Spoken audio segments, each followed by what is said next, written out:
আসছি পরবর্তী খবরে। নন্দীগ্রামে পঞ্চায়েতের ঘর দখলের অভিযোগ পুলিশের বিরুদ্ধে। আদালতের দ্বারস্থ বিজেপি পরিচালিত পঞ্চায়েত, শুরু রাজনৈতিক তরজা।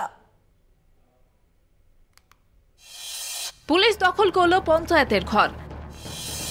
নন্দীগ্রামে পুলিশের বিরুদ্ধে ঘর দখলের অভিযোগ। আদালতের দ্বারস্থ বিজেপি পরিচালিত পঞ্চায়েত। 2007 থেকে রাজনীতির হটস্পট নন্দীগ্রাম। বাম আমলে নন্দীগ্রাম আন্দোলনের পর থেকে রাজনৈতিক পরিসরে বাড়তি আকর্ষণ রয়েছে এই বিধানসভা কেন্দ্রটি। গত লোকসভা নির্বাচনের পর নন্দীগ্রামে বিভিন্ন ঘটনাকে কেন্দ্র করে রাজনৈতিক উত্তেজনা ছড়ায়। আইন শৃঙ্খলা বজায় রাখার সুবিধার্থে নন্দীগ্রাম থানা ভেঙে আরও দুটো থানা এবং ফাঁড়ি তৈরির সিদ্ধান্ত নেওয়া হয়। নন্দীগ্রামের সোনাচূড়া গ্রাম পঞ্চায়েতের একটি পাকা বাড়ির সামনে ঝুলিয়ে দেওয়া হয় সোনাচূড়া পুলিশ ফাঁড়ির বোর্ড। 2014-15 ফিনান্সিয়াল ইয়ারের টাকাতে ওই গোডাউন ঘরটা বানানো হয়েছিল। তো সেখানে হঠাৎ করে দেখলাম যে সোনাচূড়া পুলিশ ফাঁড়ি লিখে দিল। তো আমরা খালি ফাঁড়িতে জিজ্ঞেস করলাম যে এই ব্যাপারটা কি হলো। তো আমাদের বিল্ডিং এ হঠাৎ করে পুলিশ ফাঁড়ি হয়ে যাচ্ছে। পুলিশ ফাঁড়ি হোক, আইন শৃঙ্খলা রক্ষার কারণে যদি প্রশাসন মনে করে যে এখানে ফাঁড়ি করতে হবে করুক, কোনো সমস্যা নেই, সেখানে আমাদের কোনো বাধাও নেই, আমরা বরং সহযোগিতা করব।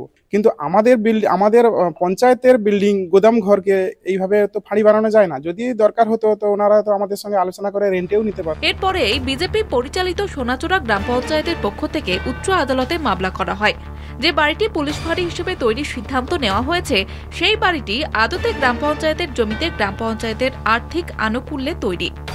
পুলিশ এবং রাজ্য জেলা পরিষদের সাথে একটা সমঝোতা করে শিক্ষা দেওয়ার জন্য, যেহেতু বিরোধী রাজনৈতিক দল এই পঞ্চায়েত চালাচ্ছে, এখানেই প্রাধান্য আর কি বিরোধী রাজনৈতিক দলের, এই কারবার করছে এবং কোর্টের সামনেও মিথ্যে তথ্য ওরা পেশ করছে। সমস্ত পক্ষকে শুনানি করার পরে আদালত আজকে একটি অন্তর্বর্তী আদেশ দিয়ে দিয়েছে। নন্দীগ্রাম পুলিশ স্টেশনকে বলে দেওয়া হয়েছে যে কোনো রকমভাবে ওই গোডাউন কোনো পুলিশ আউটপোস্ট হিসেবে ইউজ করা যাবে না। এই ঘটনা ঘিরে শুরু হয়েছে রাজনৈতিক চাপানোতর। এলাকায় আইন শৃঙ্খলা বজায় রাখতে চায় না বিজেপি, দাবি তৃণমূলের। অন্যদিকে তৃণমূলের বিরুদ্ধে একই অভিযোগ তুলেছে বিজেপি। এই বিষয়ে আমাদের কোনো বক্তব্য কিংবা মন্তব্য থাকতে পারে না, কিন্তু শুভেন্দু অধিকারীর নেতৃত্বে নন্দীগ্রামে 3-4টি অঞ্চলে বিজেপি ক্ষমতায় এসে পুরো অঞ্চলকে সন্ত্রাসের মুক্তাঞ্চল করতে চাইছে।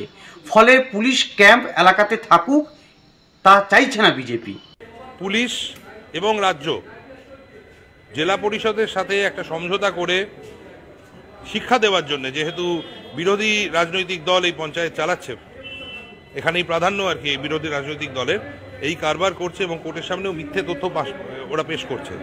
সমস্ত পক্ষকে শুনানি করার পরে আদালত আজকে একটি অন্তর্বর্তী আদেশ দিয়ে দিয়েছে। নন্দীগ্রাম পুলিশ স্টেশনকে বলে দেওয়া হয়েছে যে কোনো রকমভাবে ওই গোডাউন কোনো পুলিশ আউটপোস্ট হিসেবে ইউজ করা যাবে না। তবে পুলিশের তরফেও একটি পাল্টা যুক্তি দেওয়া হয়েছে।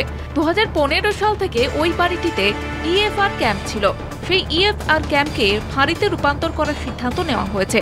তবে মামলাটি যেহেতু বিচারাধীন, তাই প্রকাশ্যে কোনো আধিকারিকই মুখ খুলতে চাননি। নন্দীগ্রাম থেকে সৌম্যজিৎ চট্টোপাধ্যায়ের রিপোর্ট, কলকাতা টিভি।